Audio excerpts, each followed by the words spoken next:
नमस्कार. माझ्या सर्व मित्रांनो, आंदोलकाने लगावली खान अभियंत्याच्या श्रीमुखात केवढी ही बेशिस्त आणि हे या बेशिस्तीची वाट देशामध्ये वातावरण नक्कीच बेशिस्त तयार करून राहिलं आणि कुठलीही बेशिस्त ही देशाला घातक असते. म्हणून अशा गोष्टीला लगाम घातला पाहिजे. मागा सनदशीर मार्गाने, पण अशी मारझोड करणं बरोबर नाही.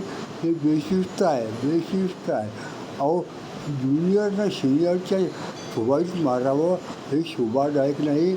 नाही तर ही प्रथा जर पडली तर अतिशय अनागोंदी माजेल. ऑफिसर लोक काम करणार नाही, देशाचं मोठं नुकसान होईल. म्हणून मी अशा घटनांचा निषेध करतो. बेशिस्त खपून घ्यायला नको. रामदास खंडागळे.